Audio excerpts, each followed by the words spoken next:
नाजरीन अस्सलाम वालेकुम।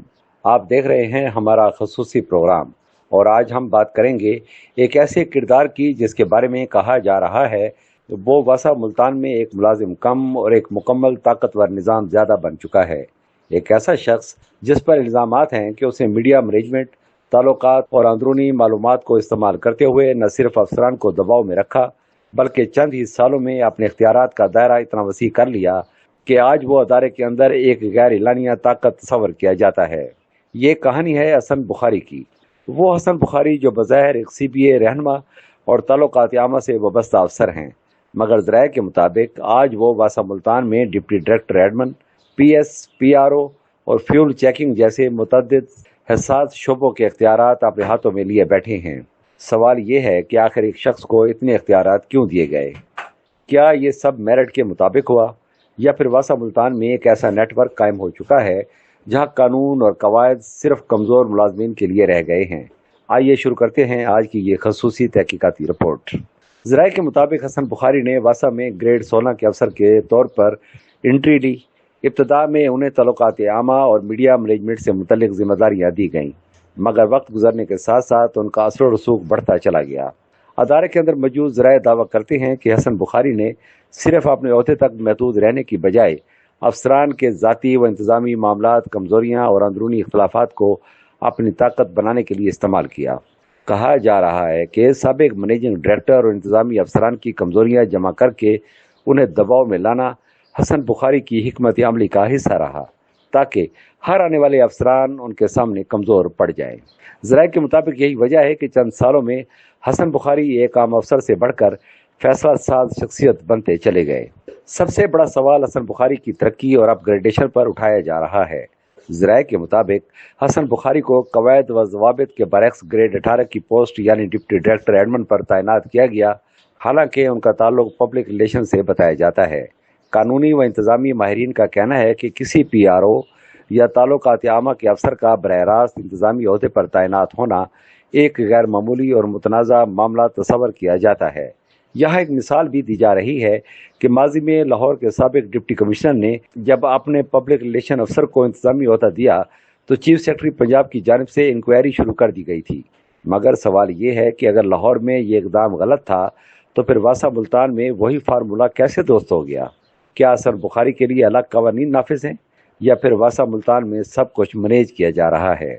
ज़राए के मुताबिक हसन बुखारी की तैनाती, अपग्रेडेशन और इख्तियारात के खिलाफ एंटी करप्शन समेत मुतअद्दिद अदारों में दरखास्तें ज़ेर समात हैं। इन अदारों में वज़ीर आला Punjab, chief secretary Punjab, secretary housing, DG वासा, DG MDA और एंटी करप्शन शामिल हैं। ज़राए का दावा है कि कई दरख्वास्तों में यह मौक़िफ़ इख्तियार किया गया है कि हसन बुखारी की अपग्रेडेशन गैर कानूनी तरीके से करवाई गई। मज़ीद ये भी कहा जा रहा है कि बाज़ इंक्वायरी अफसरान भी दबाव का शिकार हैं और यही वजह है कि मामलात मुसलसल इल्तवा का शिकार हैं। अगर ये इल्ज़ाम दुरुस्त हैं तो फिर सवाल पैदा होता है कि आखिर वो कौन सी ताकत है जो इन तहकीकात को मंतकी अंजाम तक पहुँचने नहीं दे रही। वासा मुल्तान के मौजूदा MD फैसल शौकत ने अपनी तैनाती के बाद करप्शन के खात्मे और मेरिट के नफाज के बड़े दावे किए थे, मगर अब उन्हीं के हवाले से सवालात उठ रहे हैं कि उन्होंने हसन बुखारी को इतने गैर मामूली इख्तियारात क्यों दे रखे हैं। ज़राए के मुताबिक हसन बुखारी को MD का कार खास तस्वर किया जाता है। कहा जा रहा है कि MD ने न सिर्फ हसन बुखारी को अहम इंतज़ामी जिम्मेदारियां दे रखी हैं बल्कि अदारे के हसास मामलात भी उन्हीं के सपुर्द है। उनमें deputy director Edmund, PS, PRO, fuel checking जैसी अहम शोबे शामिल हैं। अदारे के अंदर मौजूद अफसरान का कहना है कि इतने इख्तियारात एक ही शख्स को देना अदारे में ताकत का गैर मुतवाज़न निज़ाम पैदा कर रहा है। ज़राए के मुताबिक वासा मुल्तान के अंदर सूरत हाल ये हो चुकी है कि अफसरान और मुलाजमीन दोनों हसन बुखारी के सामने बेबस महसूस करते हैं। कहा जाता है कि जो अफसरान उनकी मुखालफत करता है तो उसके खिलाफ फौरी तौर पर माहौल बना दिया जाता है। बाज़ मुलाजमीन का कहना है कि हसन बुखारी मीडिया और अंदरूनी रवाबित को इस्तेमाल करते हुए मुखालफिन पर दबाव बढ़ाते हैं। यही वजह है कि अक्सर अफसरान खुलकर बात करने से ग्रेज करते हैं। एक सीनियर मुलाजिम ने नाम ना ज़ाहिर करने की शर्त पर बताया कि वासा में अब फाइलों से ज़्यादा ताल्लुकात चलते हैं, जिसके पास ताकतवर ग्रुप की सपोर्ट हो वही कामयाब है। ज़राए के मुताबिक हालिया सीवरमैन भर्तियों में भी बड़े पैमाने पर मेरिट की खिलाफ वर्जी की गई। کہا جا رہا ہے کہ حسن بخاری نے اپنے قریبی افراد کو نوازنے کے لیے افسران پر دباؤ ڈالا۔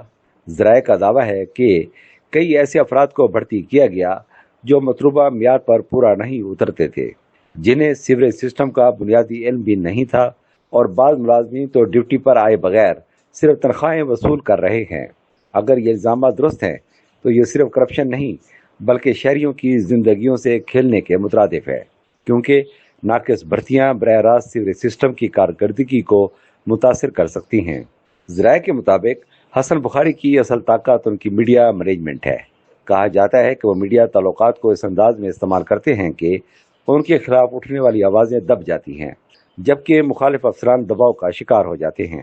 بعض حلقے دعویٰ کرتے ہیں کہ ادارے کے اندر خبریں لیک کرنا، افسران کے خلاف فائلیں تیار کرنا اور مخصوص معلومات جمع کرنا ان کی حکمت عملی کا حصہ ہے، اس لیے انہیں واسا کا مرد آہن بھی کہا جانے لگا ہے۔ مگر سوال یہ ہے کہ کیا ایک سرکاری ادارہ کسی ایک شخصیت کے گرد گھوم سکتا ہے؟ ادارے کے اندر سے آنے والے اطلاعات کے مطابق کئی قابل افسران اور ملازمین خود کو نظر انداز محسوس کر رہے ہیں۔ ان کا کہنا ہے کہ ترقیاں میرٹ پر نہیں ملتی، اہم عہدے قابلیت کی بجائے قربت کی بنیاد پر دیے جاتے ہیں، اور جو شخص طاقتور حلقوں کے قریب ہو وہی کامیاب ہوتا ہے۔ اگر واقعی ایسا ہے تو یہ نہ صرف واسا بلکہ پورے سرکاری نظام کے لیے خطرناک اشارہ ہے۔ ناظرین، یہ الزامات انتہائی سنگین نوعیت کے ہیں۔ اگر واقعہ ایک شخص متعدد عہدوں پر قابض ہے، تحقیقات کو متاثر کر رہا ہے، افسران کو دباؤ میں لایا جا رہا ہے اور میرٹ کے برعکس بھرتیاں کروا رہا ہے، تو پھر سوال صرف حسن بخاری کا نہیں بلکہ پورے سسٹم کا بنتا ہے۔ آخر کیوں ادارے خاموش ہیں؟ کیوں تحقیقات منطقی انجام تک نہیں پہنچ رہا؟ کیوں میرٹ کا نعرہ صرف تقریروں تک محدود ہو کر رہ گیا ہے؟ شہری حلقوں کا کہنا ہے کہ واسا پہلے ہی کارکردگی کے حوالے سے شدید تنقید کی زد میں ہے۔ ملتان میں گٹروں کا ابلنا، نکاسی آب کے مسائل، بارشوں میں پانی کھڑا ہونا اور سیوریج نظام کی ناکامی پہلے ہی عوام کے لیے درد سر بنے ہوئے ہیں۔ ایسے میں اگر ادارے کے اندر اختیارات کی جنگ اور مبینہ کرپشن جاری رہی تو عوامی مسائل مزید بڑھ سکتے ہیں۔ شہریوں اور بعض ملازمین نے حکومت پنجاب سے مطالبہ کیا ہے کہ حسن بخاری کی تعیناتی اور اپ گریڈیشن کی شفاف تحقیقات کی جائیں، تمام انکوائریاں جلد منطقی انجام تک پہنچائی جائیں، واسا میں میرٹ کی بحالی یقینی بنائی جائے، ایک شخص کو متعدد عہدے دینے کا سلسلہ بند کیا جائے، سیور مین بھرتیوں کی بھی تحقیقات کی جائیں۔ ناظرین، یہ رپورٹ متعلقہ ذرائع، اندرونی معلومات اور متعلقہ حلقوں کے دعووں پر مبنی ہے۔ یہ واضح کر دیں کہ حسن بخاری، ایم ڈی واسا، فیصل شوکت یا متعلقہ حکام کی جانب سے ان الزامات پر باضابطہ موقف سامنے نہیں آیا۔ اگر متعلقہ حکام یا نامزد شخصیات اپنا موقف دینا چاہیں تو ہم اسے بھی اسی اہمیت کے ساتھ نشر کریں گے۔ فی الحال سوال یہی ہے، کیا واسا ملتان میں واقعی ایک ایسا طاقتور نیٹ ورک موجود ہے جو قانون، میرٹ اور احتساب سے بالاتر ہو چکا ہے، یا پھر یہ سب محض اندرونی گروپنگ اور اختیارات کی جنگ ہے؟ فیصلہ آپ نے کرنا ہے۔ اجازت دیجیے، اللہ حافظ۔